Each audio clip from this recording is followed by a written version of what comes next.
கர்த்தருடைய வார்த்தை நேராக போவோம். சங்கீத புத்தகம் முதல் சங்கீதம் சேர்ந்து படிப்போம். 2-3 ஆகிய வசனங்களை. கர்த்தருடைய வேதத்தில் பிரியமாயிருந்து இரவும் பகலும் அவருடைய வேதத்தில் தியானமாயிருக்கிற மனுஷன் பாக்கியவான். அவன் நீர்க்காலின் ஓரம் நடப்பட்டு தன் காலத்தில் தன் கனியை தந்து இலையுதிராதிருக்கிற மரத்தை போல் இருப்பான். அவன் செய்வது எல்லாம் வாய்க்கும். பல வாரங்களாக நாம் தேவனுடைய வார்த்தையின் மகத்துவங்களை குறித்து பார்த்து கொண்டு வருகிறோம். தேவனுடைய வார்த்தையினால் நமக்கு உண்டான வாழ்வை பற்றி பார்த்து கொண்டு வருகிறோம். கடந்த வாரத்தில் நம்ம பார்க்க ஆரம்பித்தோம். தேவனுடைய வார்த்தை நம்மை அழகாக பாதுகாக்கக்கூடிய தன்மையுடையது, வழிநடத்தக்கூடிய தன்மையுடையது. அது மட்டுமல்லாமல் பிரச்சனைகளை அகற்றக்கூடிய தன்மையுடையது என்பதை பற்றி பார்க்க ஆரம்பித்தோம். நம்முடைய வாழ்க்கை வருகின்ற எந்த ஒரு பிரச்சனையாக இருந்தாலும் அதற்கு பதில் கர்த்தருடைய வார்த்தையாக தான் இருக்கிறது என்று சொல்லி பார்க்க ஆரம்பித்தோம். அதைத் தொடர்ந்து கர்த்தருடைய வார்த்தை தான் நம்மை ஒவ்வொரு நாளும் நம்மை அழகாக வழிநடத்தி கொண்டு வரக்கூடியதாகவும் கர்த்தருடைய வார்த்தையாக தான் இருக்கின்றது. அது மட்டுமல்ல, தேவனுடைய வார்த்தை குறித்து இன்னும் ஒரு சில காரியங்களை பார்ப்போம். இந்த தேவனுடைய வார்த்தையை எந்த அளவுக்கு நம்முடைய வாயில் வைக்கின்றோமோ அந்த அளவுக்கு நமக்கு நல்ல எதிர்காலம் காத்து கொண்டிருக்கிறது என்பதை பற்றி பேச ஆரம்பித்தோம். எந்த அளவுக்கு தேவனுடைய வார்த்தையை நம்ம பேச ஆரம்பிக்கின்றோமோ அந்த அளவுக்கு நமக்கு வாழ்வு இருக்கிறது. நான் கடைசியாக போன வாரத்தில் முடிக்கும் போது என்ன சொன்னேன்னா, இங்கே இருக்கிற வசனத்தெல்லாம் படிங்க அப்படின்னு சொன்னேன். எத்தனை பேர் படிச்சிங்கன்னு தெரியல. யாராவது கேட்டால் எழுந்துச்சுன்னு வசனத்தில் பார்க்காம கட்ட கட்ட மனப்பாடமாக சொல்ல தெரியுங்களா? யாராவது ஒருவராவது மானத்தை காப்பாற்றுறதுக்கு இருக்கிறீங்களா? போன வாரம் சொன்னேன்னா என்ன சொன்னேன், உங்களுக்கு ஒரு எக்ஸாம் ஒரு ஒரு வேலையை வச்சேன். என்ன வேலை வச்சேன்? இங்கே இருக்கிற வசனத்தையாவது கொஞ்சம் படிங்க. எத்தனை வசனம் இருக்குன்னு சொன்னேன்? 1 2 3 4 5 6 7 8 9 10ன்னு கடைசியாக ஒருத்தவங்க சொன்னாங்க. 10 வசனம் இருக்குன்னுங்க. எத்தனை பேர் இப்போ இந்த 10 வசனத்தை படிச்சிங்க? படிச்சுட்டாவது போனவங்க எத்தனை பேருங்க? 1 நல்லா தான் கை தூக்குங்களேன். 1 2 3 4 5 6 பேர் தான் விசுவாசிகளாக இருக்கிறீர்கள் போல தோன்றுகிறது. 7 பேரா? சரி, ஓகே. என்ன சொல்கிறோம் அப்படின்னா, சில நேரத்தில் சபையில் சொல்லப்படுற சில காரியங்களை நீங்கள் ஒபே பண்ணுங்கள், கீழ்ப்படிங்க. அது உங்களுக்கு நல்ல வாழ்க்கைக்கு நேராக உங்களை கொண்டு போகும். அன்றைக்கி நம்ம சபைக்கு வரோம். நம்ம சபைக்கு வந்துட்டு அவர் என்னமோ சொல்கிறாரு, அவங்க நம்ம பண்ணுறாங்க, நம்ம பாட்டுக்கு போயிட்டு வருவோம் என்று அந்த மாதிரி இருக்கக்கூடாது. நாங்கள் ஒரு காரியத்தை சொல்கிறோம் அப்படின்னு சொன்னால் அது ஏதோ சும்மா நேரத்தை கடத்துறதுக்காக கிடையாது, உங்கள் நல்வாழ்வுக்காக தான் இந்த விஷயங்களை சொல்லி கொண்டிருக்கிறோம். ஆகவே இனிமேலாவது நாங்கள் சொல்லுகின்ற வார்த்தைகளுக்கு கொஞ்சம் மரியாதை கொடுங்க, மதிப்பு கொடுங்க, கனம் செய்யுங்கள். ஏனென்று சொன்னால் என்னை கனம் பண்ணுகிறவனே நான் கனம் பண்ணுவேன் என்று கர்த்தர் தேவன் சொல்லியிருக்கிறார். ஆகதான் இங்கு வரும்போது தேவனுடைய வார்த்தையை கேட்கும்போது அதை கனம் பண்ண நாம் கற்றுக்கொள்ள வேண்டும். கனம் பண்ணும்போது நாங்கள் எதுவும் உங்களுக்கு எந்த ஒரு ரிப்ளை பண்ண முடியாது. ஆனால் தேவன் என்னை கனம் பண்ணுகிறவனே நான் கனம் பண்ணுவேன்னு சொல்லியிருக்கிறார். ஆகவே தேவனுடைய வார்த்தை நீங்கள் கனம் பண்ணும்போது தேவனால் வரக்கூடிய கனத்தை நீங்கள் உங்கள் வாழ்விலே பார்க்கிறவர்களாக மாறுவீர்கள். ஆகவே போன வாரத்தில் சொன்னேன், எவ்வளவுக்கு எவ்வளோ வசனம் தெரியுதோ அந்த அளவுக்கு உங்கள் வாழ்விலே நீங்கள் நல்ல வாழ்வை பெற்றுக்கொள்ள முடியும் என்று பேச ஆரம்பித்தோம். எவ்வளவுக்கு எவ்வளவு. இப்போ திடீர்னு ஒரு ஆளை நிற்க வச்சு நான் கேட்குறேன், எவ்வளோ வசனம் தெரியும் நீங்கள் சொல்லுங்கள் பார்க்கலான்னு சொன்னால் உங்கள் எத்தனை வசனத்தை நீங்கள் மனப்பாடமாக சொல்ல முடியும்? ஏதோ மனப்பாடமாக மட்டும் இல்லை, உணர்ந்து சொல்லக்கூடியவர்கள் எத்தனை பேர் என்று கேட்டால் எத்தனை பேர் நாங்கள் சொல்கிற இந்த பைபிளில் இருக்கிற வசனங்கள் எல்லா வசனத்தையும் இல்லை, சொல்லப்போனால் ஒரு வாக்கு தத்துவம் தேவன் உங்களோடு பேசின சில வார்த்தைகளாக உங்களோடு பேசின வார்த்தைகள் ஏராளம் இருக்கும். அதெல்லாம் எவ்வளோ பேர் நீங்கள் உணர்ந்து சொல்வீர்கள் என்று உங்களுக்கு ஒரு போட்டி வச்சா எத்தனை பேர் ஜெயிப்பீர்களோ? நான் சொல்கிறேன், எந்த அளவுக்கு தேவனுடைய வார்த்தை நீங்கள் பேசுகிறீங்களோ அந்த அளவுக்கு வாழ்வு உங்களுக்கு காத்திருக்கிறது. வாழ்வீர்கள், சுகித்திருப்பீர்கள், தேவனுடைய பலத்தால் நிரப்பப்படுவீர்கள். ஆக தேவனுடைய வார்த்தையின் மகத்துவங்களை பார்த்து கொண்டிருக்கிறோம். எந்த அளவுக்கு தேவனுடைய வார்த்தையை புரிந்து கொண்டார்களோ அந்த அளவுக்கு வாழ்விலை சிறப்படைந்தார்கள். இங்கே கூட நம்ம பார்க்குறோம், என்ன சொல்கிறாரு? இரவும் பகலும் அவருடைய வேதத்தில் தியானமாக இருக்கிற மனுஷன் கர்த்தருடைய வேதத்தில் பிரியமாய் இருந்து, முதல்ல பிரியமாக இருக்க சொல்கிறாரு, தியானமாக இருக்க சொல்கிறாரு. இப்படிப்பட்டவர்கள் எப்படிப்பட்டவர்? நீர்க்கால்களின் ஓரமாக நடப்பட்டு தன் காலத்தில் தன் கனியை தருகிறவர்கள், இலையுதிராதிருக்கிற மரத்தை போல் இருக்கிறவர்கள், அவர்கள் செய்வது எத்தனை வாய்க்குமாம்? எல்லாம் வாய்க்கும். ஆகவே இனிமேல் உங்களுக்கு சொல்கிறேன், தேவனுடைய வார்த்தைகளை கேளுங்க, கேட்டு அதை கனம் பண்ணுங்க. எந்த அளவு கனம் பண்ணுகிறீர்களோ கர்த்தருடைய கனத்தை நீங்கள் உங்கள் வாழ்விலே பார்க்கிறவர்களாக இருப்பீர்கள். ஆகவே நம்ம தேவனுடைய வார்த்தைகளை அதிகமாக நாம் தெரிந்து வைத்திருக்க வேண்டும். ஞாயிற்றுக்கிழமை சர்ச்சைக்கு வருவது ரொம்ப ரொம்ப நல்லது. ஆனால் நீங்கள் வந்துட்டு அப்படியே போக வேண்டும் என்பது என்னுடைய விருப்பமும் கிடையாது, தேவனுடைய விருப்பமும் கிடையாது. எந்த அளவுக்கு நீங்கள் தேவனுடைய வசனத்தை கேட்டு உள் வாங்குகிறீர்களோ அந்த அளவுக்கு வாழ்க்கை இருக்குது. புரிஞ்சிச்சா என்ன சொல்கிறேன்னு? நீங்கள் சபைக்கு வருவது நல்லது, தேவனுடைய வசனத்தை கேட்பது நல்லது. இந்த வசனங்களை எந்த அளவுக்கு உங்கள் உள்ளே போகிறது என்பது அதை விட சிறப்பான காரியம். இந்த அளவுக்கு எவ்வளவு வார்த்தைகள் உங்கள் உள்ளே சென்றிருக்கிறது என்பது ரொம்ப ரொம்ப முக்கியம். நேரம் கிடைக்கும் போதெல்லாம் பார்த்திங்கன்னா அந்த உள்ளே போன தேவனுடைய வார்த்தைகளை அப்படியே உட்காந்து பேசுங்க, தியானம் பண்ணுங்க. தேவனுடைய வார்த்தை நிறைய உள்ளே போயிருக்குது. சில பேர்லாம் கேட்டால் ஏகப்பட்ட வசனம் சொல்லுவீங்க. ஆனால் அந்த வசனங்களாம் நீங்கள் என்ன பண்ணுறீங்கன்னா அப்படியே கேட்குறதோடு அப்படி வைத்து கொள்ளாமல் அதை நினச்சி பாருங்கள், அதை யோசித்து பாருங்கள், அதை சிந்தியுங்கள், அதை தியானியுங்கள். அதன் மூலமாக வரக்கூடிய பலாபலன்கள் ஏராளம் என்பதை புரிந்து கொள்ளுங்கள். போன வாரம் சொல்லும்போது இந்த நாவு ஒரு கடிவாளத்துக்கு ஒப்பிட்டு பேசப்படுகிறது என்பதை பற்றி பேசணும். அது மட்டும் இல்லாமல் இன்னொரு காரியத்தை சொன்னேன். நாவை பற்றி பேசும்போது நாவு ஒரு சுக்கான் என்று போடப்பட்டிருக்கிறதுன்னு சொன்னேன். போன வாரம் போதிக்கும் போது நாவை பற்றி வேதம் சொல்கின்ற அற்புதமான சில காரியங்களை போதித்தோம். வேதத்தில் பல உபதேசங்கள் இருக்கிறது, பல காரியத்தை குறித்த சில அதிகாரங்களே அந்த உபதேசங்கள் நமக்கு அதிகமாக எடுத்து போதிக்கிறது. தேவனுடைய அன்பு என்று சொன்னாலே என்ன அதிகாரம் டக்குன்னு ஞாபகத்துக்கு வரணும்? குட். அதே போல் விசுவாசம் என்று சொல்லும்போது என்ன அதிகாரம் ஞாபகத்துக்கு வர வேண்டும்? எபிரேயர் 11ஆம் அதிகாரம் ஞாபகத்திற்கு வர வேண்டும். தேவனுடைய வார்த்தை என்று சொல்லும்போது எந்த அதிகாரம் ஞாபகத்துக்கு வர வேண்டும்? சங்கீதம் 119. அப்புறம் இன்னொன்று நாவு என்று சொன்னால் எந்த அதிகாரம் ஞாபகத்துக்கு வர வேண்டும்? யாக்கோபு 3ஆம் அதிகாரம் ஞாபகத்துக்கு வர வேண்டும். இந்த யாக்கோபு 3ஆம் அதிகாரத்தில் சொல்லப்பட்ட ஒரு விஷயம் பார்த்தீங்கன்னா, பாருங்கள், 3ஆம் வசனம், பாருங்கள் எவ்வளவு குதிரைகள் நமக்கு கீழ்ப்படியும்படிக்கு அவைகளை வாய்களில் கடிவாளம் போட்டு அவைகளுடைய முழு சரீரத்தையும் திருப்பி நடத்துகிறோம். கடிவாளம் என்று போடப்பட்டிருக்கிறது. கடிவாளம் என்று சொன்னால் என்ன? குதிரைக்கு எப்படி கடிவாளம் அவசியமோ அதே போல் நம்முடைய முழு சரீரத்துக்கும் நாவு மிக மிக அவசியம். அதே போல் 4ஆம் வசனம், கப்பல்களையும் பாருங்கள், அவைகள் மகா பெரியவைகளாக இருந்தாலும், கப்பலை பாரு, அது எவ்வளோ பெருசு, மகா பெரியவைகளாக இருந்தாலும் கடுங்காட்சிகளால் அடிபட்டாலும் அவைகளை நடத்துகிறவன் போகும்படி யோசிக்கும் இடம் எதுவோ அவ்விடத்திற்கு நேராக மிகவும் சிறிதான சுக்கானாலே திருப்பப்படும். இப்போ நாவு ஒரு சுக்கான். சொல்லுங்க, சுக்கான். சுல்தான் இல்லை, சுக்கான். சேக்கான் கிடையாது, சுக்கான். சொல்லுங்க, சுக்கான். எப்படி இந்த கப்பலை திருப்புறதுக்கு ஒன்று வச்சுருப்பாங்களே, அதான் சுக்கான். சுக்கான் ரொம்ப ரொம்ப அவசியம். ஆகவேதான் கப்பலை ஒரு சிறிய சுக்கான் எவ்வளோ பெரிய கப்பலை திருப்புகிறது. நான் உங்களுக்கு சொன்னேன், சில இந்த சீனரிஸ் எல்லாம் நீங்கள் பார்த்தீங்கன்னா பெரிய பெரிய கப்பல்ஸ் எல்லாம் இருக்கும். நம்ம இந்த கேரளா பார்டர், நம்ம இந்தியா பார்டர்லாம் பார்த்தீங்கன்னா சின்ன சின்ன கப்பல் தான் நிற்கும், பெரிய கப்பல்லாம் சொல்ல முடியாது. ஆனால் சில இடங்களில் பார்த்தீங்கன்னா பெரிய பெரிய லக்ஸுரி கப்பலாக இருக்கும், பெரிய பெரிய கப்பல். சில கடலில் நடுக்கடல் இந்த கப்பல் வர அழகாக பார்க்கும்போது ரொம்ப சுவாரஸ்யமாக இருக்கும். சரக்கு கப்பல் இருக்குது, பெரிய பெரிய கண்டெய்னர்லாம் ஏற்றி போகக்கூடிய கப்பல் இருக்குது. அதே போல் ஒரு கப்பலில் பார்த்தீங்கன்னா ஒரு ஊரே இருக்கும், ஒரு ஊரே அந்த கப்பலில் வாழக்கூடியவங்க. பெரிய பெரிய பில்டிங்லாம் அந்த கப்பலில் கட்டி வச்சுருப்பாங்க, ரோடெல்லாம் போட்டு வச்சுருப்பாங்க ஒரு கப்பலில் இருக்குது. லக்ஸுரி கப்பல்லாம் இருக்குது. இவ்வளோ பெரிய கப்பலாக இருந்த பாருங்கள், கப்பல்களை பாருங்கள், அவைகள் மகா பெரியவைகளாய் இருந்தாலும், எவ்வளோ பெருசாக இருந்தாலும் சொல்கிறாரு, சின்ன சுக்கானால் அந்த கப்பல் திருப்பப்படுவது போல.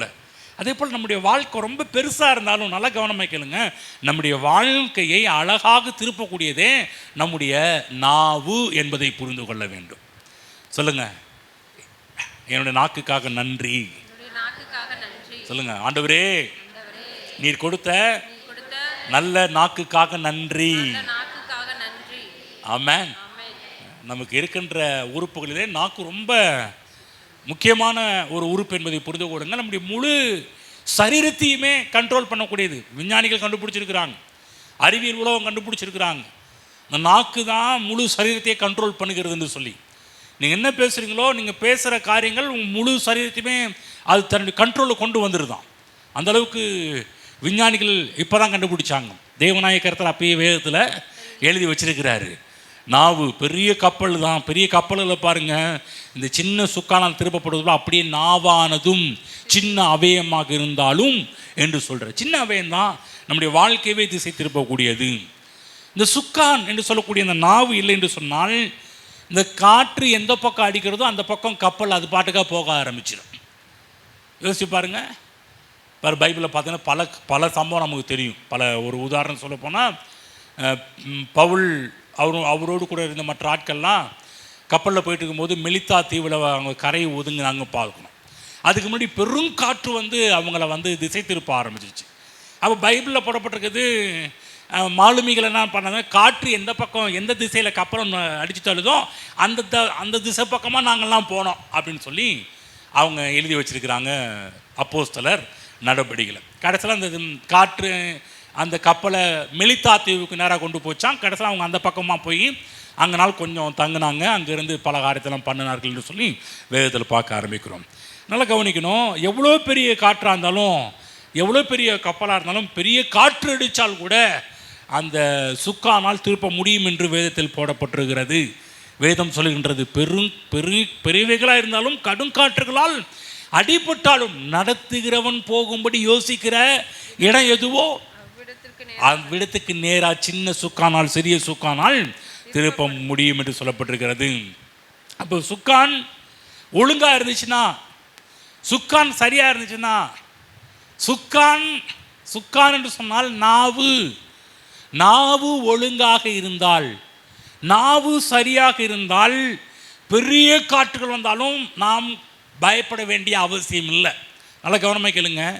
இங்கே இருக்கிற ஒவ்வொருவரும் பேசுகிற விஷயத்தில் நீங்கள் கவனமாக இருக்க ஆரம்பிச்சிங்கன்னா, உங்கள் வாழ்க்கையில் எவ்வளோ பெரிய பிரச்சனை வந்தாலும் நீங்கள் பயப்பட வேண்டிய அவசியமே கிடையாது. ஏன்னு சொன்னால், நீங்கள் உங்கள் நாவை சரியாக திருப்புகிற ஆட்களாக இருக்க ஆரம்பிக்கிறீர்கள். அப்போ நாவை சரியான திசைக்கு நேராக திருப்ப கற்றுக்கொள்ள வேண்டும். எந்த அளவுக்கு நம்முடைய நாவை நம்ம சரியான திசைக்கு நேராக திருப்புகின்ற ஒரு நல்ல ஆட்களாக இருக்கின்றோமோ அந்த அளவுக்கு நமக்கு வாழ்வு காத்திருக்கிறது. புரிஞ்சுங்களா? நாவு ரொம்ப ரொம்ப அவசியம். நம்ம பேசுகின்ற வார்த்தைகள் மிக மிக அவசியம் என்பதை புரிந்து கொள்ளுங்கள். இன்றைக்கு நிறைய பேருடைய வாழ்வு இன்றைக்கு சின்ன பின்னமாக போனதுக்கு காரணமே அவங்க நாவை சரியாக திருப்ப கற்றுக்கொள்ளாததினால் ஏற்பட்ட விளைவுகள். எந்த அளவுக்கு நாவை நீங்கள் சரியாக பயன்படுத்த கற்றுக்கொள்கிறீர்களோ அந்த அளவுக்கு வாழ்வு காத்திருக்கிறது. தேவ பிள்ளைகளே, நம்ம இங்கே வருவது ரொம்ப ரொம்ப நல்லது. கர்த்தரை துதிப்பது நல்லது. ஆனால் இந்த நாவிலே நாம் தாறுமாறாக பேசுவதை நிறுத்த வேண்டும். ஆமென். தாறுமாறானா ஞாயிற்றுக்கிழமை வந்தால் அல்லேலூயா தோத்ரா மாமேன்லாம் சொல்லுவோம். ஆனால் திங்கக்கிழமையிலேருந்து சனிக்கிழமை வரைந்தால் இந்த வாயில் இவ்வளோதான் பேசணும்னு அளவே இருக்காது, அவ்வளோ வார்த்தைகளை பேசுகிறோம். பார்க்க சொல்லுங்கள், கவனம் சொல்லுங்கள், கவனமாக இருங்க. எதை பேசுகிறீர்கள் என்பதை குறித்து மிகுந்த கவனம் ரொம்ப ரொம்ப அவசியம். நாக்கு இருக்குதுன்றதுக்காக கண்டதை பேசிவிடக்கூடாது.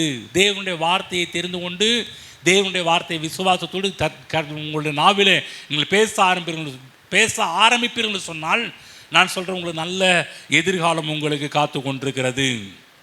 ஆமாம்.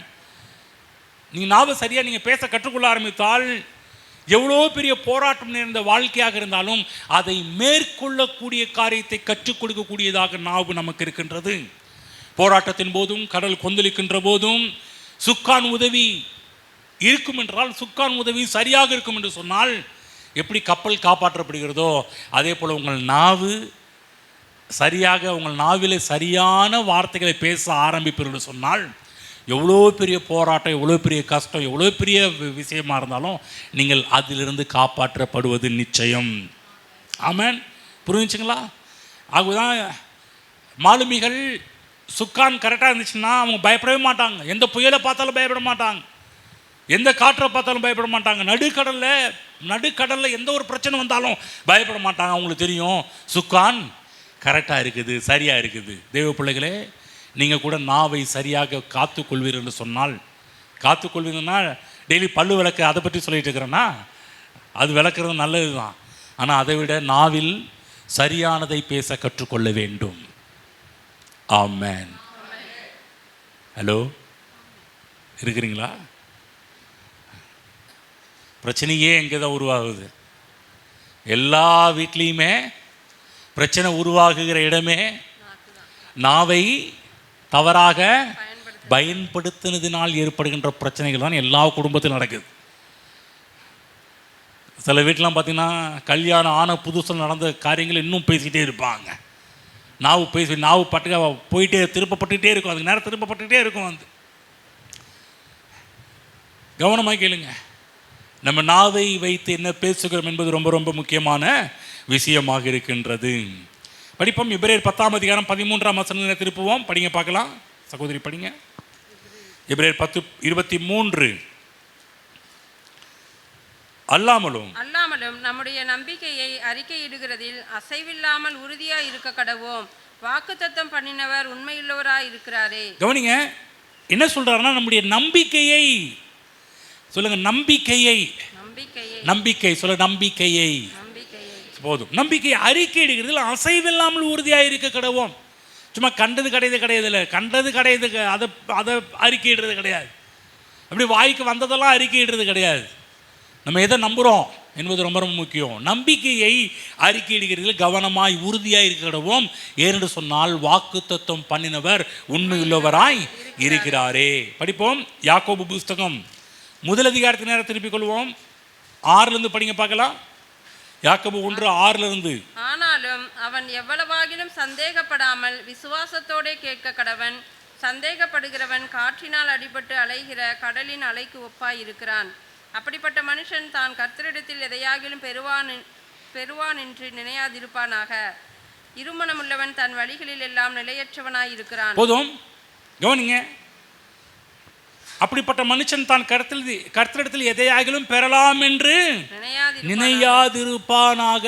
என்ன சொல்றாருன்னா, 2 மனம், இருமனம் உள்ளவன் தான் கர்த்தரிடத்தில் தன் வழிகளில் எல்லாம் நிலையற்றவனாக இருக்கிற. டபுள் மைண்டு சொல்லுங்க. டபுள் மைண்டு, இருமனம்.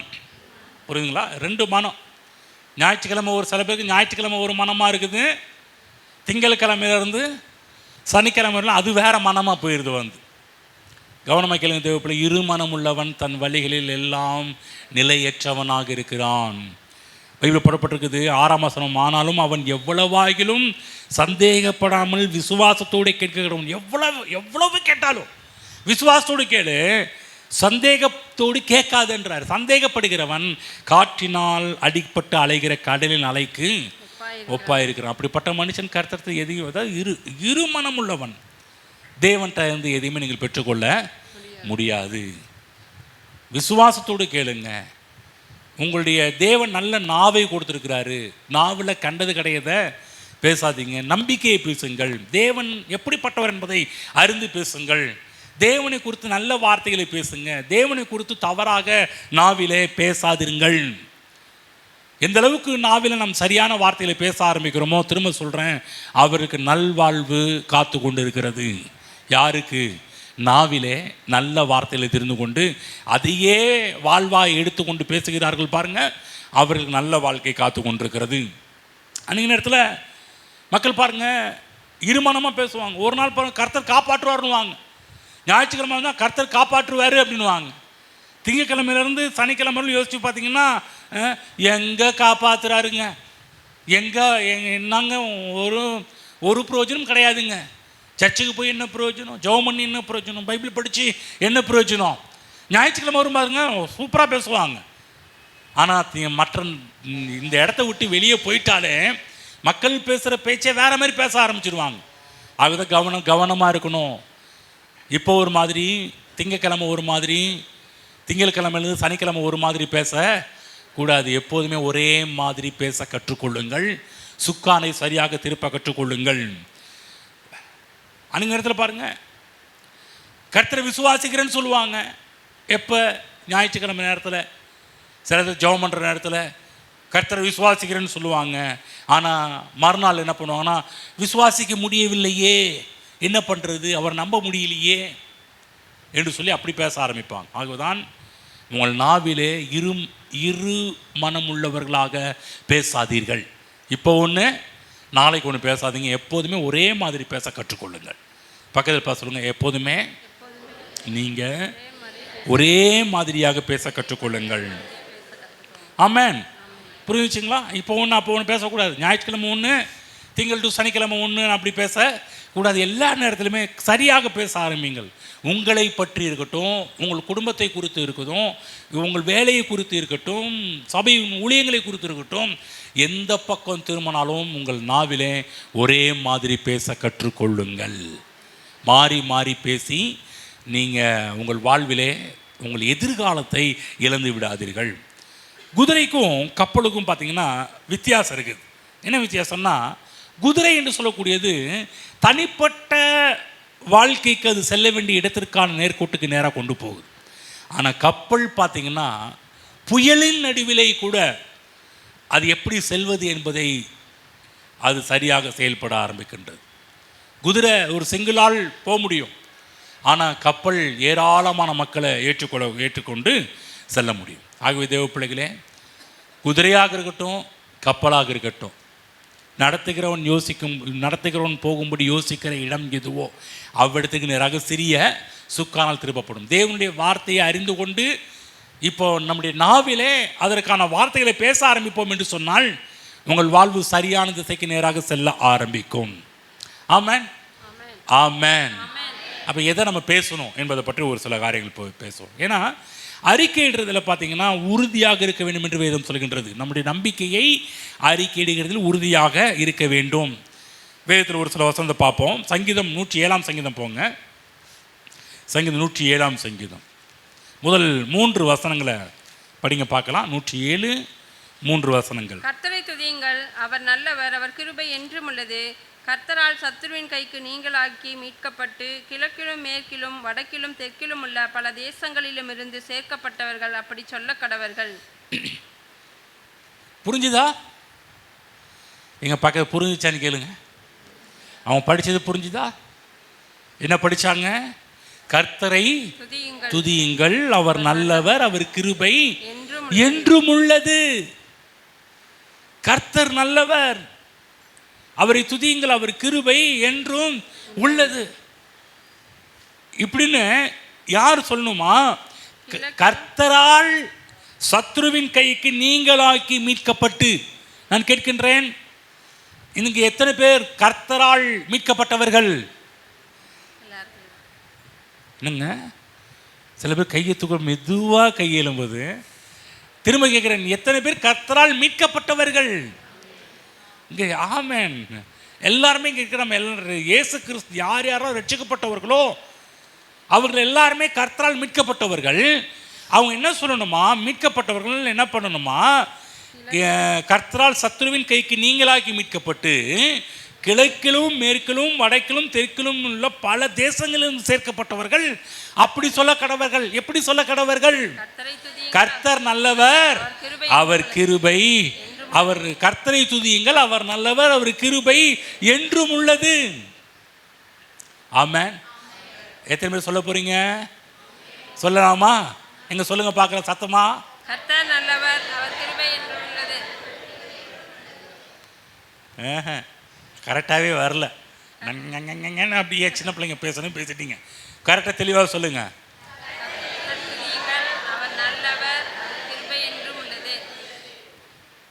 திருப்தி இல்லை. சொல்லுங்க, கர்த்தர் நல்லவர், அவரை துதியுங்கள், அவர் கிருபை என்றும் உள்ளது. ஆமென். இப்படி சொல்ல கடவர்கள். இங்கே பாருங்க, இந்த இடத்துல வந்திருக்கிற எல்லாரும் பாருங்க, 4 திசையில வந்திருக்கிறோம் இல்லைங்களா? ஒருவேளை நீங்கள் ஒரு திசையிலும் வந்தாலும் இங்கேருந்து இங்கே வந்திருக்கிறவங்க 4ஆவது திசையிலும் வந்திருக்கிறீங்க. வடக்கிலும் கிழக்கிலும் தெற்கிலும் மேற்கிலும் வந்து எல்லாரும் கூட்டி சேர்க்கப்பட்டிருக்கிறீர்கள். இப்படி சேர்க்கப்பட்டவர்கள் என்ன சொல்லணுமா?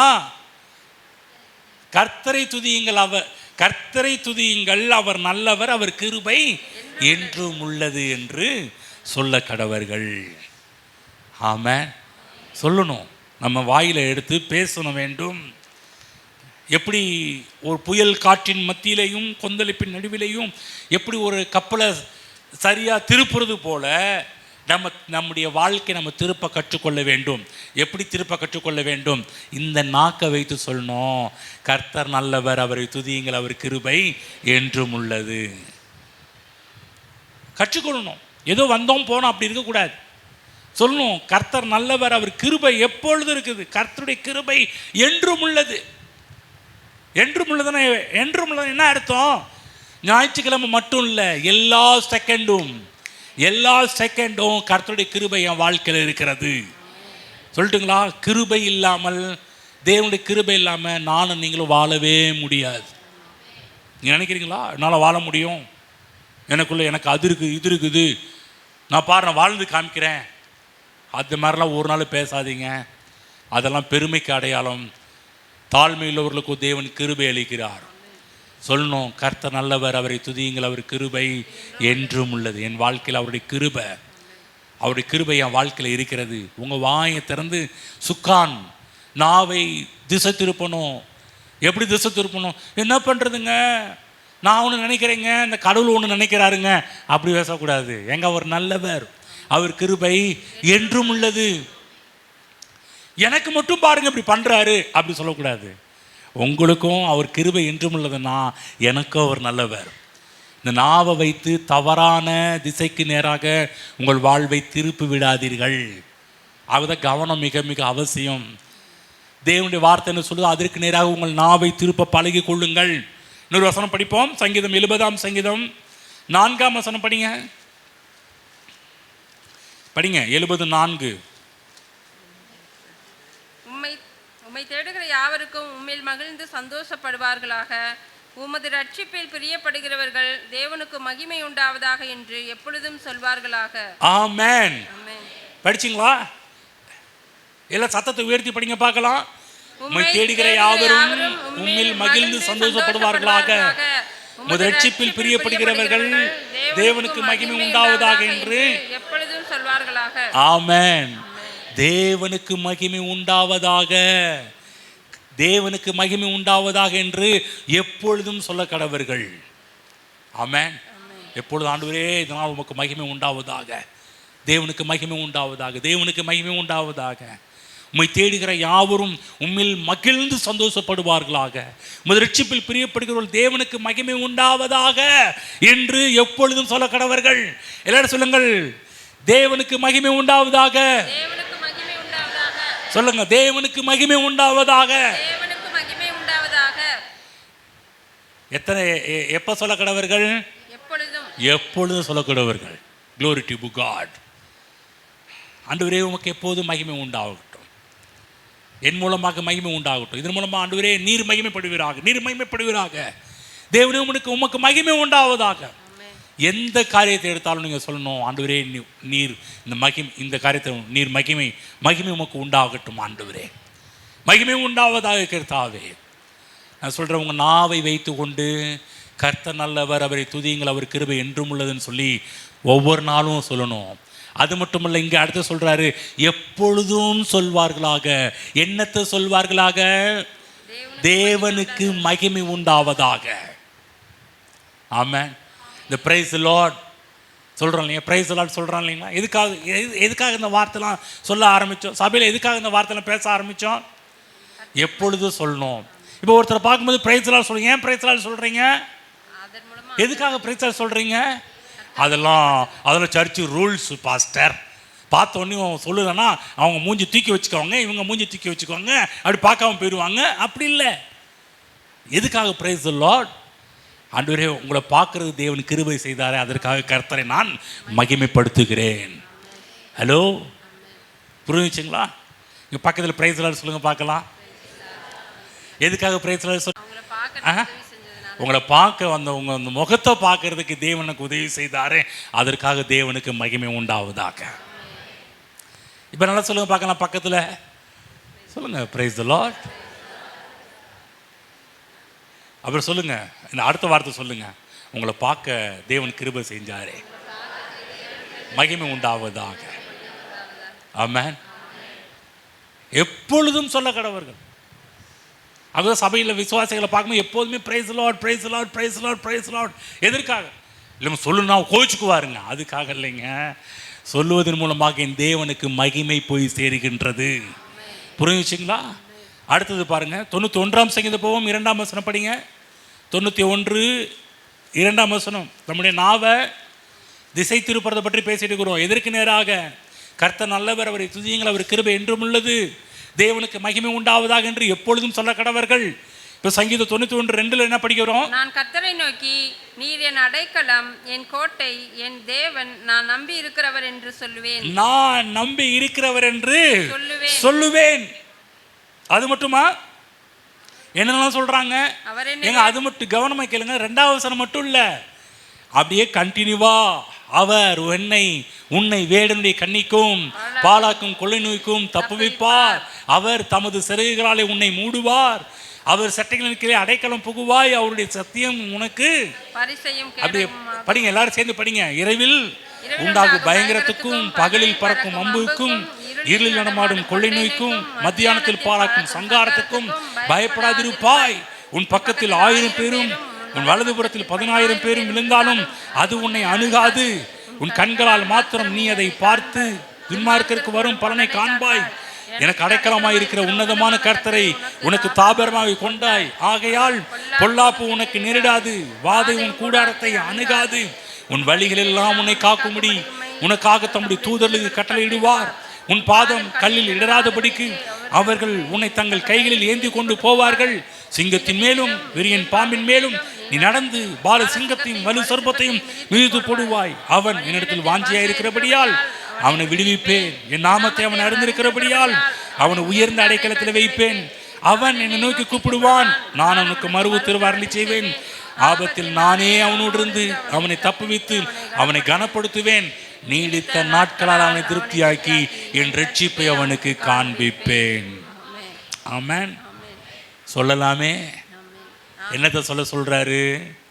இதெல்லாம் சொல்றார். இப்போ படித்தவனே எல்லாம் சொல்றார். அது முக்கியமாக ஸ்டார்ட் பண்ணும்போது சொல்ல, நான் கர்த்தரை நோக்கி, நீர் என் அடைக்கலம். சொல்லுங்க, அடைக்கலம். ஆமென். அந்த நாட்களில் எதை வச்சு பேசுகிறாங்கன்னா, அந்த நாட்களில் பட்டணங்கள் மக்களுக்கு ஒரு அடைக்கல பட்டணங்களாக இருந்தது, அடைக்கலம் கொடுக்கக்கூடியதாக இருந்தது. இப்போ என்ன சொல்கிறாங்க? தேவன் என் அடைக்கலம், என்னை பாதுகாக்கிறவர், என் கோட்டை, என் தேவன், நான் நம்பி இருக்கிறவர் என்று சொல்லுவேன். ஆமென். நான் சொல்கிறேன், எவ்வளவு புயல் அடித்தாலும் காற்று வீசினாலும் நாம் பேசுறதுல கரெக்டாக இருப்போம் என்று சொன்னால் நீங்கள் சுக்கானை சரியாக திருப்பி கொண்டிருக்கிற என்ற அர்த்தம். நம்ம தேவனை பற்றி எந்த அவதூறும் பேசக்கூடாது, தேவனை பற்றி தவறாக நாம் பேசிவிடக்கூடாது. ஆமென். புரிஞ்சுங்களா? தேவனை பற்றி சரியாக பேச கற்றுக்கொள்ள வேண்டும். என் அடைக்கலம் என்று சொன்னால், ஆமாம், என் அடைக்கலம், என்னை பாதுகாக்கிறவர் அவர் தான். அவர் இல்லாமல் நான் அவ்வளோதான். அவர் இருக்கிறதுனால நான் பாதுகாப்பாக இருக்கிறேன், அவர் இருக்கிறால் நான் காக்கப்படுகின்றேன், அவர் இருக்கிறதுனால நான் காப்பாற்றப்படுகிறேன். ஆகவே தேவ பிள்ளைகளே, நம்ம தேவன் என்ன சொல்லியிருக்கிறாரோ அதை பேச கற்றுக்கொள்ள வேண்டும். நாவை அதற்கு நேராக திருப்ப கற்றுக்கொள்ள வேண்டும். யோவேல் புஸ்தகம் திருப்புவோம். யோவேல் 3ஆம் அதிகாரம் 10ஆம் வசனம் எடுத்துக்கங்க, படிங்க. யோவேல் 3:10. உங்கள் மண்வெட்டிகளை பட்டயங்களாகவும் உங்கள் அறிவாள்களை ஈட்டிகளாகவும் அடியுங்கள், பலவீனனும் தன்னை பலவான் என்று சொல்வானாக. ஆமா, என்ன சொல்லணும்? 10ஆம் வசனம் போடப்பட்டிருக்கிறது. கடைசி பகுதி, பலவீனனும் தன்னை பலவான் என்று சொல்வானாக. பலவீனன், வீக்னஸ் ஆன ஆள், வீக்கா இருக்கக்கூடிய ஆட்கள், பலவீனனும் தன்னை பலவான் என்று சொல்ல கடவன். ஆமென். சில சொல்லுவாங்க, இப்படி சொன்னா உடனே பலன் வந்துருமா பிரதர்? எனக்கு பலவீனனும் தன்னை பலவான் என்று சொல்லும்போது உடனே பலன் வந்துருங்களா? சில பேர் டவுட் வரும், சந்தேகம் வரும். எனக்கு நடக்கிற காரியங்களா? பலவீனன் தான் எப்படி பலவானா இருக்க முடியும்? கவனமாக கேளுங்க. அதாவது பலவீனன் எவனும் தன்னை பலவான் என்று சொல்லக்கணும் என்ன அர்த்தம்னா, நீங்கள் தேவனோடு இணைந்திருக்கிறீர்கள், தேவனுடைய இசைவில் இருக்கிறீர்கள். ஆகவேதான் நீங்கள் தேவனோடு இருக்கிற ஒரு ஆளாக இருந்தீங்கன்னா நீங்கள் சொல்லலாம், நான் பலவான். ஏனென்று சொன்னால், நீங்கள் பலவான் என்று சொன்னால் எது நிமித்தமாக? தேவனோடு நான் இருக்கிறது நிமித்தமாக நான் பலவான். அவன் பவுல் சொல்றார், என்னை பலப்படுத்துகிற கிறிஸ்துவினால் எல்லாவற்றையும் செய்ய எனக்கு பலன் உண்டு. எந்த அர்த்தத்தில் சொல்றாரு? எந்த விதத்தில் சொல்றாரு? இயேசு கிறிஸ்துவோடு தான் இருக்கிறபடியால், கிறிஸ்து என்னை தேற்றுகிறபடியால், கிறிஸ்துவோடு நான் இணைந்திருக்கிறபடியால், என்னை பலப்படுத்துகிற கிறிஸ்து இருக்கிறபடியால் நான் பலவான். ஆமென். என்னை பலப்படுத்துகிற கிறிஸ்துவினால் எல்லாவற்றையும் செய்ய எனக்கு பலன் உண்டு. புரிஞ்சுங்களா? நான் சொல்கிறேன், பெரிய பலவீனனாக இருந்தாலும் தேவனுடைய பார்வைகள் நீங்கள் தேவனோடு இணைக்கப்பட்டிருக்கிறபடியால் நீங்கள் பலசாலிகள். நன்றாக புரிந்து கொள்ளுங்கள். நம்முடைய இணைப்பு, நம்முடைய கனெக்ஷன் எங்கே இருக்குது? தேவனோடு இருக்கிறது. தேவனோடு நாம் இணைக்கப்பட்டிருக்கிறபடியால் நீங்கள் பலவீனர்கள் கிடையாது, நீங்கள் பலவான்கள்.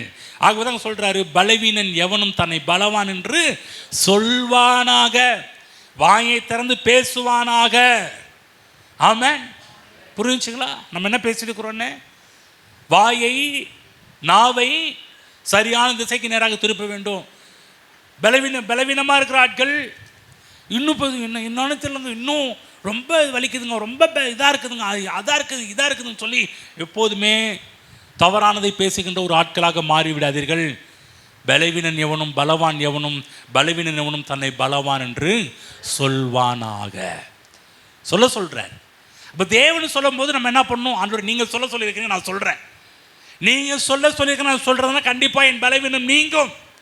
நான் சொல்கிறேன், இங்கே ஒருவேளை பலவீனத்தோடு வந்திருக்கிறீர்களா? உங்களை பார்த்து சொல்கிறேன், நீங்கள் தேவனோடு இணைக்கப்பட்டிருக்கிறீர்கள். ஆக நீங்கள் தைரியமாக சொல்லலாம், நான் பலவான். பலவீனன் எவனும் தன்னை பலவான் என்று சொல்வானாக. சொல்லுங்க, நான் பலவான், நான் பலசாலி. ஆமென். புரிஞ்சுங்களா? மட்டமாக பேசாதீங்க. ஒருவேளை வீக்காக இருக்கலாம், ஆனால் வீக்காக இருந்தாலும் நான் தேவனோடு இருக்கிறேன், தேவனோடு இருக்கிறதுனால நான் ஸ்ட்ராங் பர்சன், நான் பலசாலியான ஒரு ஆள் என்பதை மறந்து விடாதீர்கள்.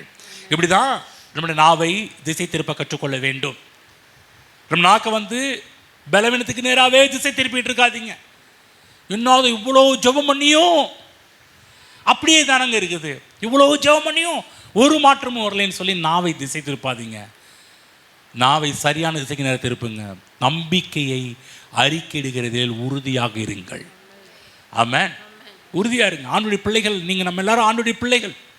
நம்ம என்ன நம்புகிறோம் என்பது ரொம்ப முக்கியம். நம்முடைய நம்பிக்கையை அறிக்கையிடுகிறது உறுதியாக இருக்க கடவோம். படிப்போம், ஒரு வசனம் நேரம் போவோம். சங்கீதம் 27 போவோம். 1ஆம் வசனத்துக்கு நேரம் திருப்புங்க. சங்கீதம் 27 முதல் வசனத்துக்கு நேரம் படிங்க. கர்த்தர் என் வெளிச்சமும். பாருங்க, இந்த இடத்துல சங்கீதக்காரன் அவர் ஒரு பெரிய ஒரு விசுவாச அறிக்கை பேசுறார். வாயை திறந்து என்ன பேசுறாரு? கர்த்தர் என் வெளிச்சமும் ரட்சிப்புமானவர், யாருக்கு பயப்படுவேன்? கர்த்தர் என் ஜீவனின் பலனானவர், யாருக்கு அஞ்சுவேன்? ஆமென். புரியுதுங்களா என்ன சொல்றாருன்னு? தாவீதின் சங்கீதம் எப்படிப்பட்ட சிச்சுவேஷன்ல பேசினார் தெரியுங்களா? இக்கட்டான சூழ்நிலைகள், பிரச்சனையான சூழ்நிலைகள், இப்படிப்பட்ட நேரத்தில் அவர் என்ன பேசுறாருன்னா, கர்த்தரின் வெளிச்சமும் என் ரட்சிப்புமானவர், யாருக்கு பயப்படுவேன்? என் ஜீவனின் பலனானவர், யாருக்கு அஞ்சுவேன்? அப்படின்னு என்ன அர்த்தம்? அவருக்கு போராட்டம் இருந்துச்சு, பிரச்சனை இருந்துச்சு, பாடுகள் இருந்துச்சு, வேதனை இருந்துச்சு. இவைகள் எல்லாவற்றின் மத்தியில் அவர் பேசின பேச்சு என்னவா இருந்துச்சுன்னா, கர்த்தர் என் வெளிச்சம், என் ரட்சிப்புமானவர், அவர் தான் என்னை விடுவிக்கிறவர், அவர் தான் என்னை மீட்கிறவர், அவர் தான் என்னை காப்பாற்றுகிறவர். ஆகவே தான் சொல்றாரு, நான் யாருக்கு பயப்படுவேன்? நான் யாருக்கு பயப்பட வேண்டிய அவசியம் கிடையாது. ஏன் என்று சொன்னால், கர்த்தர் என் ரட்சிப்புமானவர். சொல்லுங்க, கர்த்தர் என் ரட்சிப்புமானவர். ஆமென். ஆகவே சொல்ல, நான் யாருக்கு பயப்படணும்? சொல்ற, கர்த்தரின் ஜீவனின் பலனானவர். இந்த ஜீவனுக்கு பலத்தை கொடுக்கக்கூடியது அவர் தான். ஆகவே சொல்றாரு, நான் யாருக்கு அஞ்சுவேன்?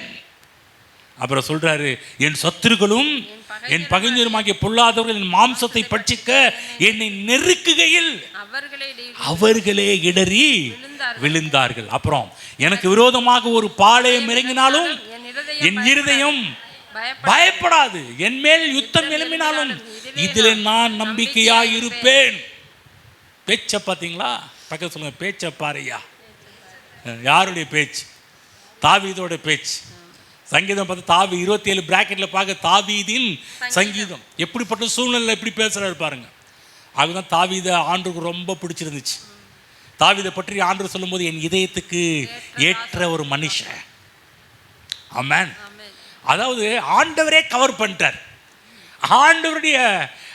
ஆண்டவரே மயக்கிட்டார்னு கூட சொல்லலாம். ஆண்டவரே மயங்கிட்டார் இவருடைய பேச்சில். சிலருடைய பேச்சில் சில பேர் மயங்குறாங்கல்ல.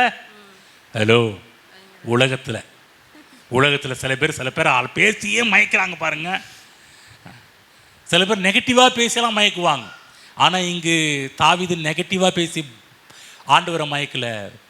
அவர் பேசின பேச்சு எல்லாமே முற்போக்கான பேச்சு. ஆமென். இக்கட்டான சூழ்நிலை சொல்றார் இல்லையா, பொல்லாதவர்கள் மாம்சத்தை பட்சிக்க என்னை நெருக்குகையில் அவர்களே இடறி விழுந்தார்கள். எனக்கு விரோதமாய் ஒரு பாளையம் இறங்கினாலும் என் இருதயம் பயப்படாது. சொல்லுங்க, என் இருதயம் பயப்படாது. சொல்லுங்க பார்க்காத, எனக்கு விரோதமா ஒரு ஊரே எழும்பி வந்தாலும். ஹலோ,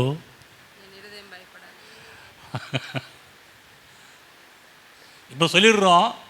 சில சூழ்நிலை வரும்போது நீங்கள் தைரியமாக சொல்லணும், எழும்பி வந்தாலும் நான் பயப்படேன். ஒரு யுத்தம் எழும்பினாலும் இதில் நான் நம்பிக்கையாக இருப்பேன். எதில் நம்பிக்கையாக இருப்பேன்? கர்த்தரை பற்றி நான் என்ன சொன்னனோ அதில் நான் நம்பிக்கையாக இருப்பேன். கர்த்தரின் வெளிச்சம்னு சொன்னல, கர்த்தரின் ரட்சிப்புன்னு சொன்னல, என் ஜீவனின் பலன் என்று நான் சொன்னல, அதில் கான்ஃபிடென்ஸாக இருப்பேன், நம்பிக்கையாக இருப்பேன், அதில் தெளிவாக இருப்பேன், உறுதியாக இருப்பேன். ஆமென். புரிஞ்சுச்சிங்களா? இங்கே ஒன்று பேசிட்டு வெளியே போய் சுக்கான வேற பக்கம் திருப்பக்கூடாது. சுக்கான ஒரே பக்கம் திருப்ப கற்றுக்கொள்ள வேண்டும். எந்த பக்கம்? தேவனுடைய வார்த்தையின் பக்கம் திருப்ப கற்றுக்கொள்ள வேண்டும். ஆமென். இப்படி நம்ம திருப்போம் என்று சொன்னால் நமக்கு நல்ல வாழ்வை கொடுக்கக்கூடிய ஒன்றாக நம்முடைய வாழ்வு மாற்றப்படும். ஒரு குதிரையை திருப்புறது போல நம்முடைய சுக்கான் நம்முடைய நாவை திருப்ப கற்றுக்கொள்ளணும். சுக்கான திருப்புவது போல நம்முடைய நாவை திருப்ப கற்றுக்கொள்ள வேண்டும். நம்ம பேசுகிற வார்த்தை சாதாரணமானது கிடையாது, மிகுந்த வல்லமை உடையது. படிப்போம், இன்னொரு வசனம் போயிட்டு வருவோம். எபிரேயர் புஸ்தகம், எபிரேயர் 13ஆம் அதிகாரம் போயிட்டு வருவோம். எபிரேயர்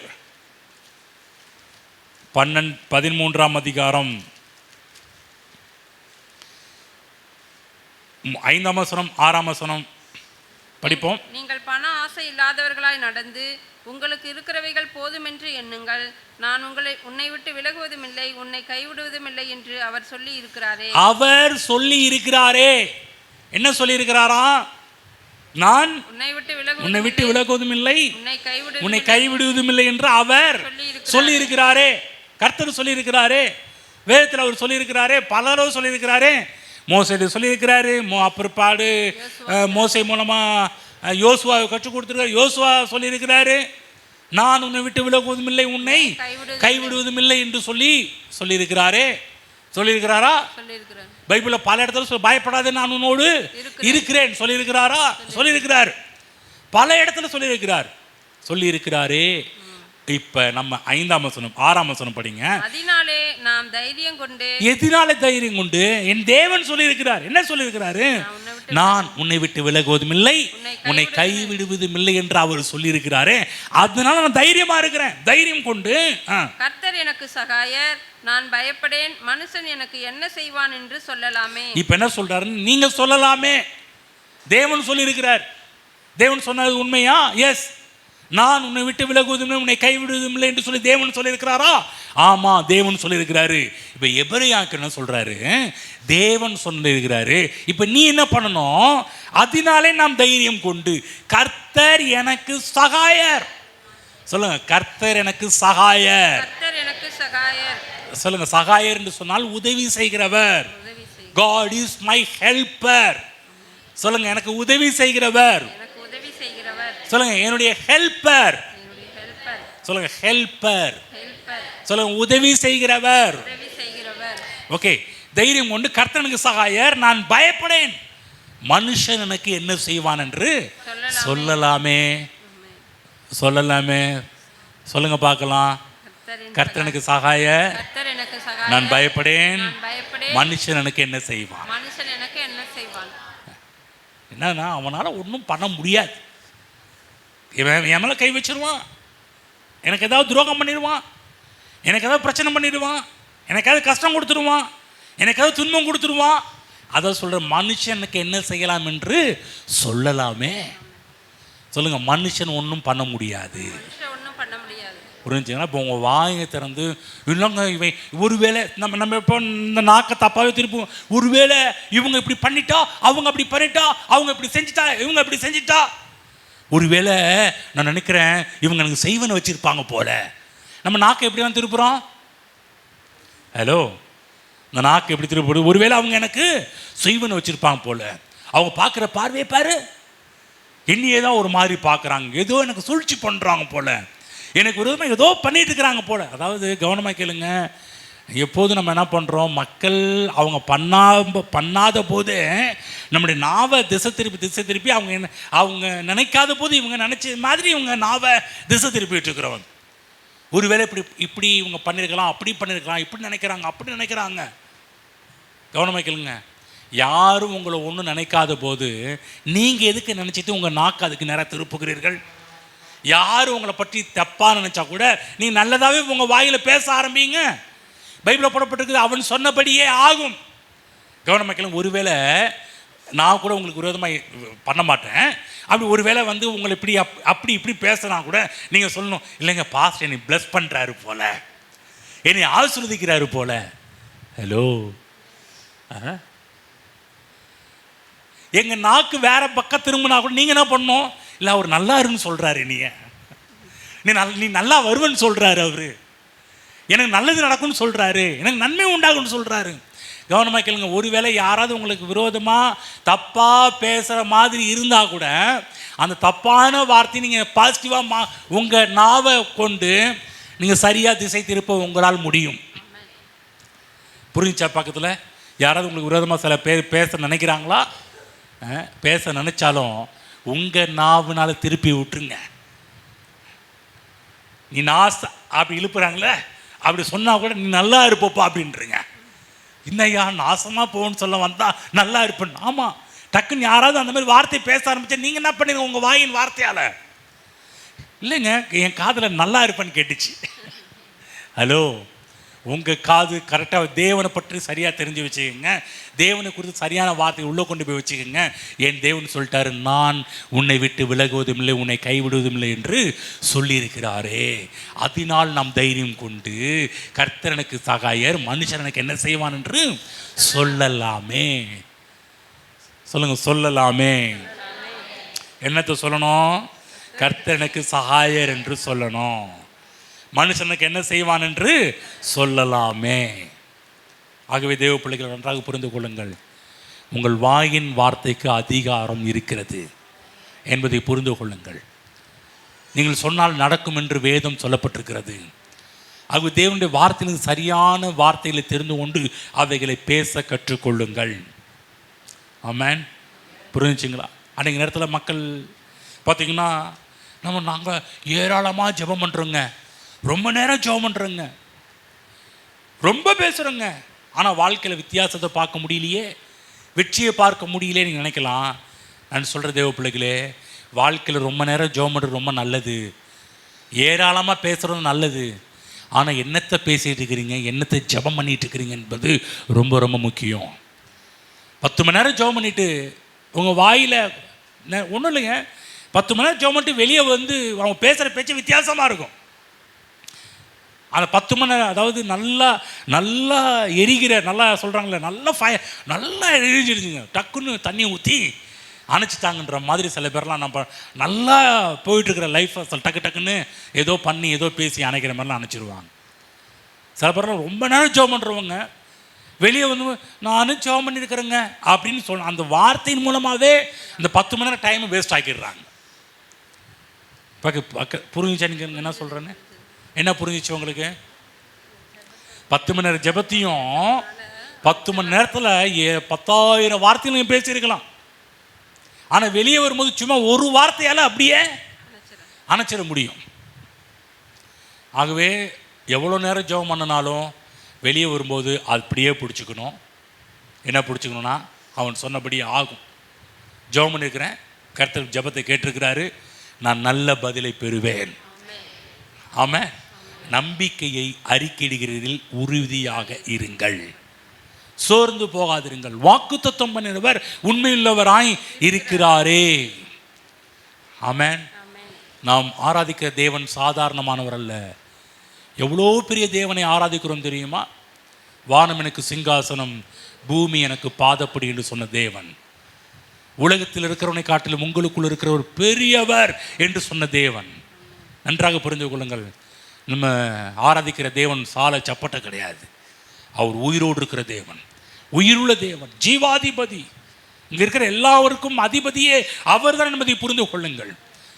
நாம் இவ்வளோ பெரிய தேவனை நாம் கொண்டிருந்து நம்ம நம்முடைய வாயில் தோல்வியையும் துக்கத்தையும் வியாதியையும் வறுமையையும் பேசி கொண்டிருப்போம் என்று சொன்னால், நான் சொல்கின்றேன், அது நம்மை வறுமைக்கு நேராக கொண்டு போய்விடும். எவ்வளோ பெரிய தேவனை உடையவர்களாக நாம் தேவனை போல பேச கற்றுக்கொள்ள வேண்டும். என் தேவன் எப்படிப்பட்டவர்? நம்பிக்கையை அறிக்கையிடுகிறதில் உறுதியாக இருப்போம். ஆமென். என் தேவனை பற்றி என்ன நம்புறீங்க? என் தேவன் எனக்கு எப்படிப்பட்டவராக இருக்கிறார்? அப்படி பேச ஆரம்பிக்கணும். தேவனை பற்றி தப்பாக பேச கூடாது. சில பேர்லாம் ஒருவேளை அப்படி பேசினா கர்த்தர் கோபிச்சுக்குவாரோ நினைக்காதீங்க. கிதியோன் கூட ஆண்டவர்கிட்ட கேட்கும்போது ஆண்டவர் கோபப்படலை. நீர் எங்களோடு இருந்தால் எங்கள் பிதாக்கள் எங்களை விவரித்து சொன்ன அற்புதம் எங்கே? இந்த மாதிரிலாம் நம்ம கிதியோன் கேட்டால் கூட தேவன் அவர் அற்பமாக எண்ணலை. ஆனால் அன்றைக்கு நடக்கலை என்று சொல்லி அவங்களுக்குள்ள ஃபீலிங் இருந்துச்சு. எங்கே இது அற்புதம் எங்கன்னு கேட்டாங்க. அவங்க அறிக்கையை பற்றி அவர்கள் புரிந்து கொண்ட விதம் அப்படிப்பட்டதாக இருந்தது. நான் சொல்கிறேன், நம்ம என்ன பேசுகிறோன்றது ரொம்ப ரொம்ப முக்கியம். நம்ம பேசுகிற வார்த்தைகள் சரியாக இருக்கும் என்று சொன்னால் வாழ்வு சரியாக இருக்கும். ஆகவே கிறிஸ்தவ வாழ்வு என்று சொன்னாலே அது அறிக்கையில் துவங்குகிறது. கிறிஸ்தவ வாழ்வு நல்லா புரிஞ்சுக்கங்க. கிறிஸ்தவ வாழ்வே, திரும்ப சொல்கிறேன், அறிக்கையிலே துவங்குகிறது கிறிஸ்தவ வாழ்வு. உங்களுக்கு ஒன்று தெரியுங்களா? இந்த கிறிஸ்தவ வாழ்வு எங்கே ஆரம்பிச்சிச்சுன்னு தெரியுங்களா? பக்கத்தில் கேளுங்க. கிறிஸ்தவ வாழ்வு எங்கேருந்து ஆரம்பிச்சிச்சு? இன்னைக்கு இது புரிஞ்சுக்கணும். எங்கே இன்னைக்கு சும்மா நம்ம கிறிஸ்தவங்களாயிட்டோம். ஆமாம், உண்மைதான், நம்ம கிறிஸ்தவங்களாயிட்டோமா? Hello, are you Christian? கிறிஸ்தவங்க தானே நீங்கள்? கிறிஸ்தவங்க என்னங்க அது கூட ரொம்ப ஸ்லோவாக சொல்கிறீங்க, சத்தமே வரமாட்டேன்னு, அப்படியே கீழே கீழே போயிடுறீங்க. கிறிஸ்தவங்க தானே? அப்பா, இப்படி கேட்டால் தான், இப்படிலாம் அடிக்கடி கேட்டால் தான் சத்தம் வரும் போல. உங்களை பார்த்து நீங்கள் கிறிஸ்தவங்க தானே? நான் கேட்குறேன், உங்கள் கிறிஸ்தவ வாழ்வு எங்கே ஆரம்பிச்சிச்சு தெரியுங்களா? எங்கே ஆரம்பிச்சிச்சு கிறிஸ்தவ வாழ்வு? ஞானஸ்தானம் எடுத்து போய் பாட ஆரம்பிச்சிச்சா? இல்லை பேரை கிறிஸ்தவ பேரை மாற்றினதுனால ஆரம்பிச்சிச்சா? இல்லைங்க. கிறிஸ்தவ வாழ்வு ஆரம்பித்ததே இந்த வாயில தான் கிறிஸ்தவ வாழ்வே ஆரம்பிச்சிருக்குது. இந்த நாவில தான் கிறிஸ்தவ வாழ்வே ஆரம்பிச்சிருக்குது. இந்த நாக்கால தான் கிறிஸ்தவ வாழ்வே ஆரம்பிச்சிருக்குது. தெரியுங்களா? இந்த உண்மையை தெரிந்து கொள்ளுங்கள். என்றைக்கு உங்கள் நாவை திறந்து இயேசு என்னுடைய ஆண்டவர், அவர் எனக்காக இந்த உலகத்தில் என் பாவத்திற்காக மரித்து அவர் அடக்கம் பண்ணப்பட்டு 3ஆம் நாள் உயிர்த்தெழுந்தார் என்பதை என்றைக்கு உங்கள் வாயை கொண்டு நீங்கள் பேசுனீங்களோ அன்னைக்கு ஆரம்பிச்சிச்சுங்க உங்கள் வாழ்வில் கிறிஸ்தவ வாழ்வு. என்னவென்றால், கர்த்தராகிய இயேசு கிறிஸ்துவை தேவன் மரித்தோரிலிருந்து எழுப்பினார் என்று இருதயத்தில் விசுவாசித்தால் ரட்சிக்கப்படுவாய். ரட்சிப்பு உண்டாக இருதயத்தில் விசுவாசிக்கப்படும், நீதி உண்டாக வாயினால் அறிக்கை பண்ணப்படும். ஆமென். அப்போ கிறிஸ்தவ வாழ்வு எங்கே ஆரம்பிச்சிச்சு அப்படின்னு சொன்னால் எல்லாம் உங்கள் நாக்கில் தான் ஆரம்பிச்சிருக்குது. ஹலோ, இப்போ புரிஞ்சான்னு கேளுங்க. என்ன புரிஞ்சிச்சிங்க? என்ன புரிஞ்சிச்சு? உங்கள் கிறிஸ்தவ வாழ்வு எங்கே ஆரம்பிச்சிச்சு? நீங்கள் என்னைக்கு கிறிஸ்தவனா மாறுனீங்க? ஏங்க முக்கியமான கேள்விங்க. இதுதான் உங்கள் வாழ்க்கையில் முக்கியமான கேள்வி. இதை நீங்கள் தெரிஞ்சுக்கலன்னா இவ்வளோ நாள் வந்ததுக்கு ஒரு பிரயோஜனமும் இருக்காது. இனிமேல் இருக்க போகிறதுக்கும் பிரயோஜனம் இருக்காது. நான் கேட்குறேன், என்னைக்கு நீங்கள் கிறிஸ்தவனா மாறினீங்க? எங்கே கிறிஸ்தவ வாழ்வு ஆரம்பிச்சிச்சு? அறிக்கை செஞ்ச நாள்ல. உங்கள் நாவை திறந்து இயேசு என்னுடைய ஆண்டவர் என்று என்றைக்கு நீங்கள் அறிந்து விசுவாசித்து உங்கள் வாயில் சொன்னீங்களோ அன்னைக்கு தான் கிறிஸ்தவ வாழ்வு உங்கள் வாழ்க்கையில் ஆரம்பிச்சிச்சு. ஆமென். புரியுதுங்களா? என்னைக்கு நீங்கள் கிறிஸ்தவனா மாறினீங்க? இன்னைக்கு தான்.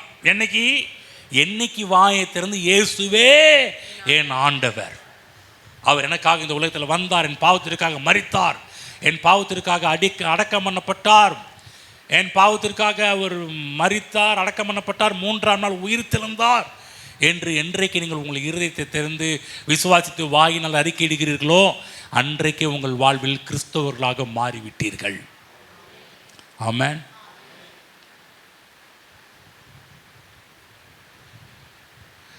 பேதுரு எலுமின்னு சொன்னார், நீர் ஜீவனுள்ள தேவனுடைய குமாரனாகிய கிறிஸ்து. என்ன பேச்சு பாருங்க, அறிக்கை, பேசுற வார்த்தை. உடனே இயேசு சொல்றாரு, பேதுருவே, நீ இது உன்னுடைய மாம்சமும் இரத்தமும் இதை உனக்கு வெளிப்படுத்தவில்லை, பிதாவாகிய தேவனை இதை உனக்கு வெளிப்படுத்தியிருக்கிறாரு. நீர் ஜீவனுள்ள தேவனுடைய குமாரனாகிய கிறிஸ்து. ஆகதான் இங்கே இருக்கிற ஒவ்வொருவரும் நன்றாக புரிந்து கொள்ள வேண்டும், இயேசுவே ஆண்டவர். சொல்லுங்க, என் இயேசுவே ஆண்டவர். சொல்லுங்க, நசரேயனாகிய இயேசுவே என் ஆண்டவர். சொல்லுங்க, இயேசுவே என் ஆண்டவர். நன்றாக சத்தத்தை உயர்த்தி உணர்ந்து சொல்லுங்கள், இயேசுவே என் ஆண்டவர். சொல்லுங்க, இயேசுவே, இயேசுவே, இயேசுவே என் ஆண்டவர். என் பாவத்திற்காக மரித்தவர், என் பாவத்திற்காக மரித்து அடக்கம் பண்ணப்பட்டு 3ஆம் நாள் உயிர் தெழுந்து இன்றைக்கும் உயிரோடு இருக்கிறவர் இந்த இயேசுவே என் ஆண்டவர். ஆமென். என்னைக்கு வாயை திறந்ததை சொன்னீங்களோ அன்னைக்கு தான் கிறிஸ்தவ வாழ்க்கை, கிறிஸ்தவமே உங்க வாழ்க்கையில் ஆரம்பிச்சிருக்கு. உணர்ந்து சொல்லணும், வாயில தான் கிறிஸ்தவமே ஆரம்பிச்சிருக்கு. கிறிஸ்தவ மார்க்கம் இங்கு உதயமானது என்று சொன்னால் நல்லா புரிஞ்சு, வாய், நாவு. அதுதான் நாவு. உங்கள் நாவு ரொம்ப ரொம்ப முக்கியம். உங்கள் வாழ்க்கை, கிறிஸ்தவ வாழ்க்கையை ஸ்டார்ட் பண்ணி விட்டதே உங்கள் நாக்கு தான். அப்போ நாக்குக்கு ரொம்ப நன்றி சொல்லணும். ஆண்டவரே, நல்ல நாக்கு கொடுத்தீங்க, இந்த விஷயத்தெல்லாம் தெரிய வச்சு என் கண்ணை திறந்து நீர் என்ன ஆண்டவர் என்பதை புரிய வைத்தீர். ஆமென். நம்ம அடிக்கடி ஒரு பாட்டு பாடுவோம், இயேசுவே ஆண்டவர் மரணத்தினின்று உயிர் தெழுந்தார், கால்கள் யாவும் மூடங்கும், நாவு யாவும் போற்றிடும் அந்த இயேசுவே ஆண்டவர். எழுந்து நிற்போம், எழுந்து இந்த பாட்டை பாடுவோம். பாருங்க,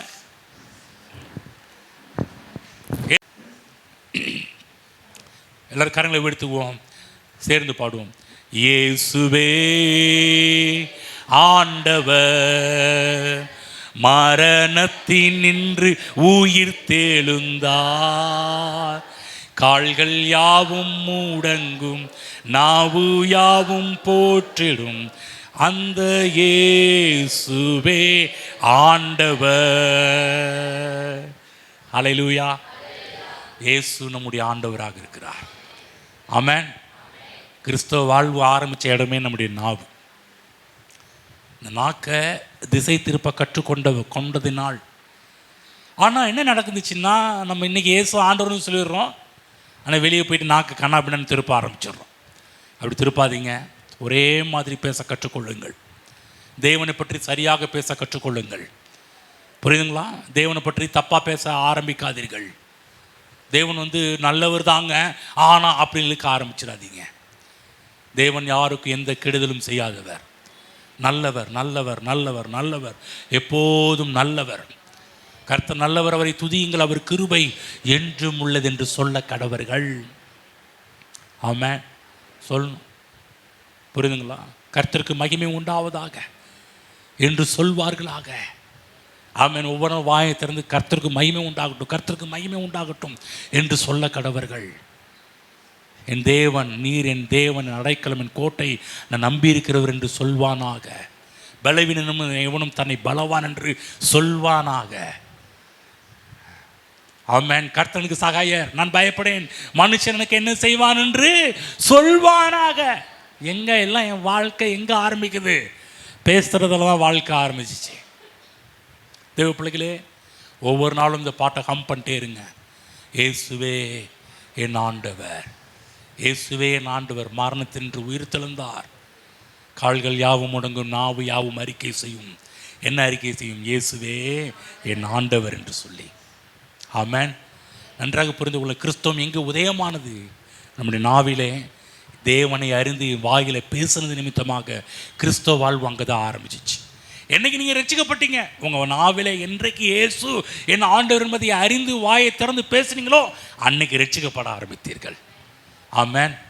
கரங்களை உயர்த்தி நன்றி செலுத்துவோம். ஸ்தோத்திரம் பிதாவே, இன்றைக்கு பேச நம்முடைய வார்த்தைகளுக்கு நன்றி செலுத்துகிறோம். எங்களோடு பேச நம்முடைய வார்த்தைகளுக்காக ஸ்தோத்திரம் ஆண்டவரே. எங்கள் கண்களை திறந்தீரே, உமக்கு நன்றி. ஹல்லேலூயா, ஹல்லேலூயா. ஓ, நல்ல நாவை தந்தீரதற்காக நன்றி செலுத்துகிறோம். இந்த நாவினால் நீரே ஆண்டவர் என்று அறிக்கையிடுகின்றோம்.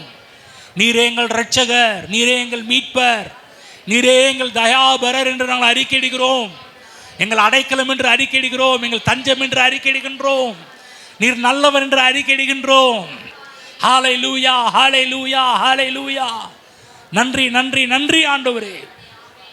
எங்கள் அன்பின் பிதாவே, கர்த்தராகிய இயேசு கிறிஸ்துவின் நாமத்தில் நம்முடைய சமூகத்தில் இருக்கிறோம். அப்பா, இன்றைக்கு நீ எங்களோடு பேசினபடியால், எங்களுக்கு கண்களை திறந்தபடியால் நாங்கள் நன்றி செலுத்துகிறோம். ஆண்டவரே, எங்களுடைய சுக்கான், எங்களுடைய கப்பலை, பெரிய கப்பலை நாங்கள் எப்படி திசை திருப்பணும்?